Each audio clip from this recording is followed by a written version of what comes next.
Bien, bonjour tout le monde. Vous êtes nombreux. J'imagine que les circonstances n'y sont pas étrangères. Là, c'est un sentiment un peu partagé de devoir, avec tout le sérieux que ça commande, réfléchir aux conséquences de ce qui a été annoncé par la Maison-Blanche hier, avec la détresse économique que ça peut créer, en particulier chez les gens les plus vulnérables, là, parce que nous n'en aurons que pour les entreprises. Attention, c'est au bout de la ligne des gens qui perdent leurs emplois, des gens déjà démunis qui perdent leur pouvoir d'achat. Il faut garder ça aussi en tête, tout en, bien sûr, restant conscient que le moteur économique entrepreneurial doit rester actif, qu'il y a des mesures qui existent dans le grand livre de l'économie qu'on peut utiliser. Réfléchir à ça, résister à la tentation d'en faire un spectacle et de mettre l'intérêt partisan avant le bien commun, content que tout le monde reconnaisse que c'est d'abord des tarifs qui répondent à des tarifs. Selon des chiffres que je prenais dans les médias américains, l'impact sur le citoyen américain va être important aussi. Donc, prendre la mesure de tout ça, puis ça ne peut pas se faire en 24 heures, puis on ne savait pas vraiment ce qui allait se passer parce que ça changeait de 15 minutes en 15 minutes. Il faut prendre le temps de réfléchir et prendre la mesure des effets possibles avant d'élaborer des réponses plus précises. Pas tant sur tarif versus tarif, mais en termes de qu'est-ce qu'on fait pour soutenir notre économie, nos citoyens, ouvrir les marchés, travailler à moyen terme sur la productivité, utiliser les outils et les avantages qu'on a, il y a toute cette réflexion-là. Puis là, je fais tout ça et j'arrive dans une assemblée militante qui était évidemment déjà au programme depuis longtemps, où les gens étaient littéralement survoltés. Il y a comme un équilibre à trouver là-dedans. Je m'étais trompé, j'avais dit que ça n'arriverait pas, parce que je ne pouvais pas croire qu'au-delà du discours, le président américain allait dire « Je nous amène tous dans le mur », sans mettre les freins ou tourner en cours de route. On élit des gens pour qu'ils nous fassent du bien ou parce qu'on pense qu'ils vont nous faire du bien. Je doute fortement que la décision du président américain fasse du bien aux Américains ou aux Québécois ou aux Canadiens ou à l'ensemble du monde occidental dont le commerce est fortement intégré. Les seuls gens qui sont contents aujourd'hui sont en Chine, en Russie ou en Iran ou peut-être dans une certaine mesure en Inde. C'est pas une bonne nouvelle. Maintenant, il faut prendre acte. Il faut se préparer. Il faut parler aux économistes, là, parce que j'ai beau me débrouiller pas pire en économie, il y en a qui sont meilleurs que moi. Et je suis certain que ce raisonnement-là s'applique aussi au premier ministre actuel ou au chef conservateur. Donc, il faut parler à des économistes. Il faut développer une compréhension et une articulation qui soit la meilleure possible. Donc, a priori, les tarifs, ça me va. La suite aussi devra passer par... Parce qu'on comprend que l'argument du fentanyl ou des frontières, c'est le prétexte pour pouvoir invoquer la sécurité nationale, mettre des décrets qui servent essentiellement à faire mettre le genou à terre au Mexique et au Canada. Il y aura une négociation à court terme. Il est important que même si le Parti libéral est plus que jamais le parti de Toronto et de l'Ontario, et que le Parti conservateur, ça n'a pas changé, c'est le parti du pétrole et de l'Ouest canadien, il va être essentiel qu'il y ait une voie pour le Québec là-dedans. Parce que notre économie est appuyée sur une exploitation de ressources qui est différente, sur une structure qui est différente. Et si on n'y prend pas garde, dans la négociation qui va commencer plutôt tôt que tard, le Québec risque de ne pas être gagnant. Donc, j'ai cette préoccupation-là majeure que je continuerai à défendre au cours des prochaines semaines et mois, supposant toujours qu'on sera en élection à très court terme. Puis, je sais que la question viendra, je me questionne sur M. Poilievre qui parle de rappeler le Parlement en disant « Non, non, ça ne sera pas pour tendre un piège à personne ». Nous ne connaissons pas encore les effets à court et moyen terme des tarifs. Il y aura des contre-tarifs qui accumuleront des sommes d'argent, lesquelles sommes d'argent, une fois accumulées, pourraient servir aux entreprises. Il y a plusieurs canaux possibles pour faire ça. Appelez le Parlement dans 2 semaines à part pour faire une COVID-2 où on va lancer beaucoup d'argent sans savoir si ça aura l'effet qu'on veut, je suis obligé d'avoir des doutes. Ça nous expose à un cirque partisan, alors qu'on doit travailler sur une base autrement plus sérieuse maintenant que, pas que le Parlement n'est pas important, mais rappelons-nous bien que dans les derniers mois où il siégeait, le Parlement était totalement dysfonctionnel. Et j'ai bien de la misère à imaginer que soudainement, les conservateurs vont faire amende honorable, devenir de bons élèves studieux, avec des propositions sérieuses qui ressemblent à tout, sauf ce qu'ils nous ont montré.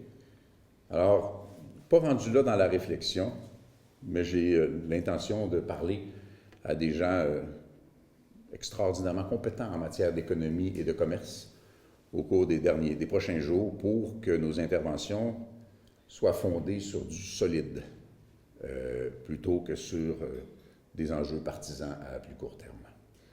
Alors voilà, messieurs, dames. Alors soyons disciplinés. Première question.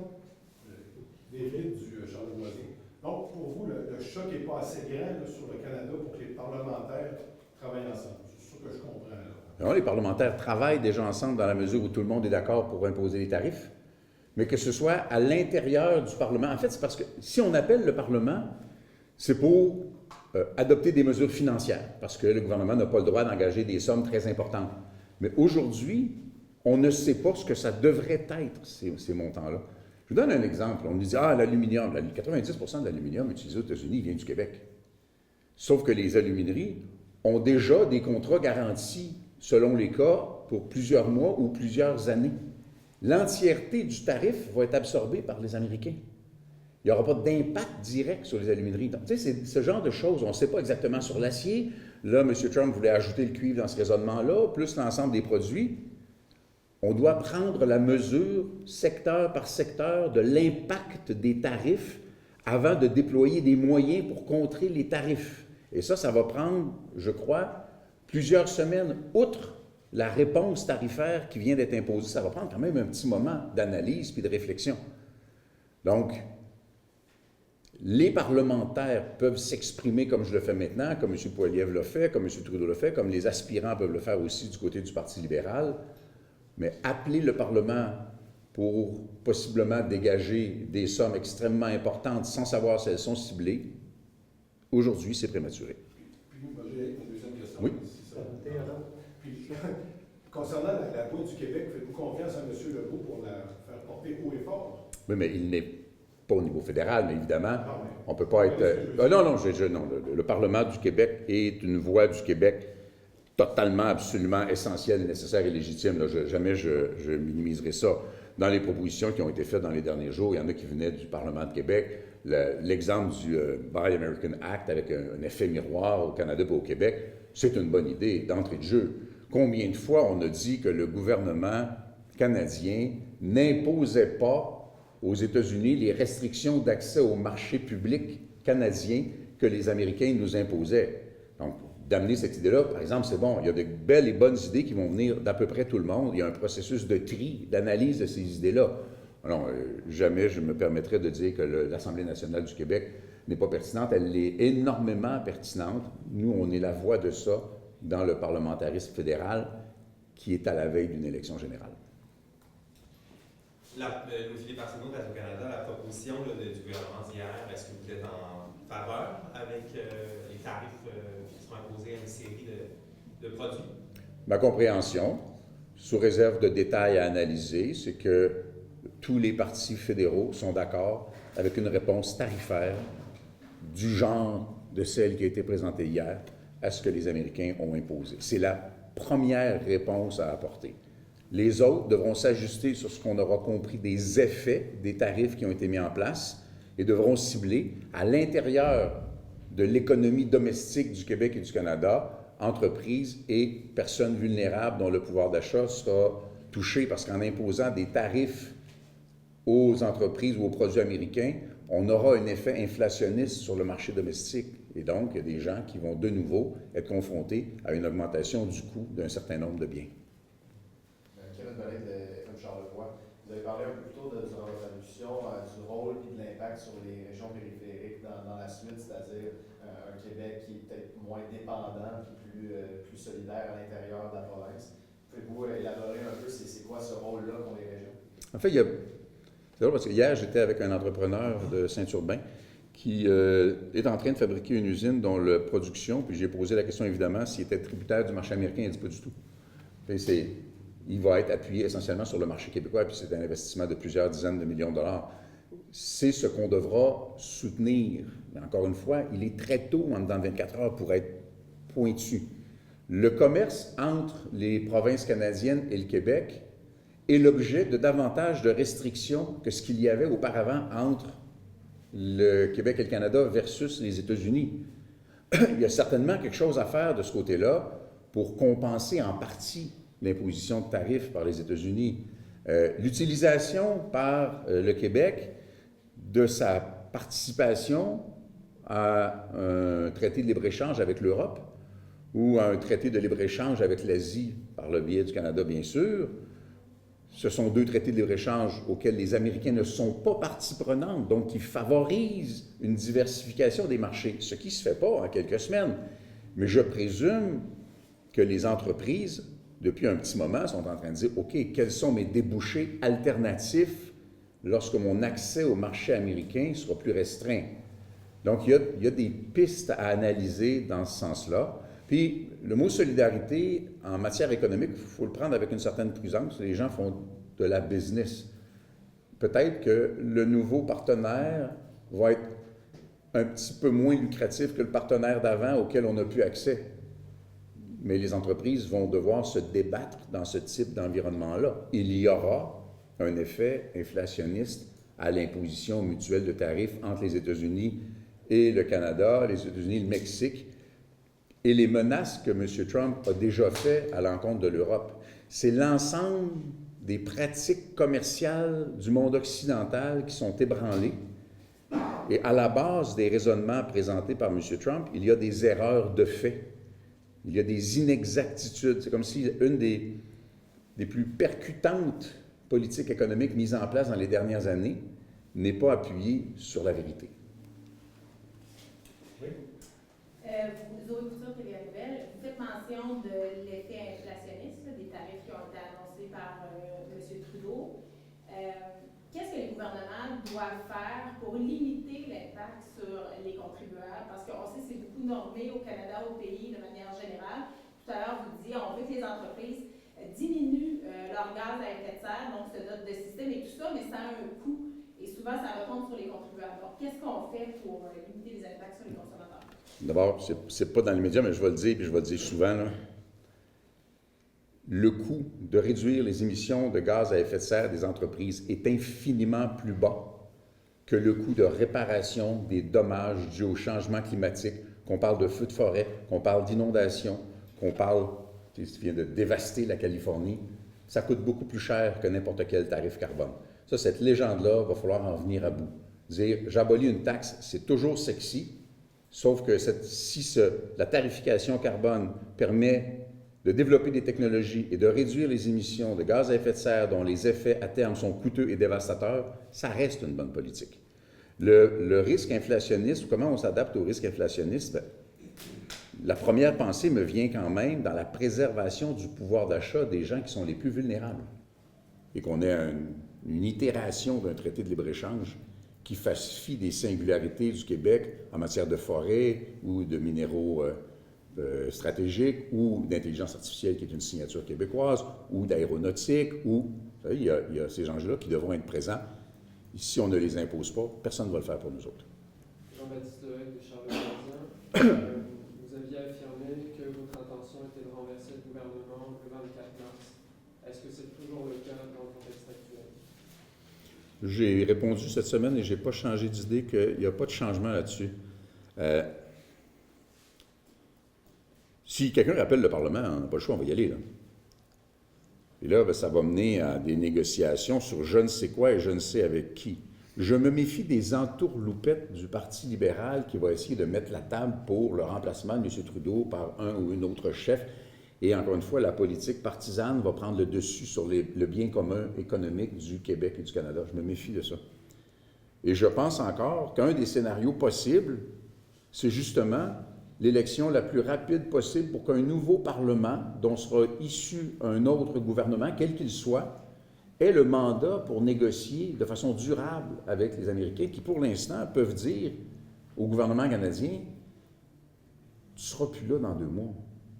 Tu n'es pas un interlocuteur crédible pour négocier. » Ce n'est pas une position avantageuse. Donc, un nouveau Parlement va au moins dire « Le mandat est le mien. Qui que ce soit qui est là, nous, on dit les intérêts du Québec passeront par un maximum de députés du Bloc québécois parce qu'il n'y aura que nous pour défendre ça. » Donc, dans ce sens-là, j'en suis encore à dire que le mandat doit venir de la population, ça passe par une élection générale et que je me méfie des joutes partisanes qui viendraient avec un rappel du Parlement.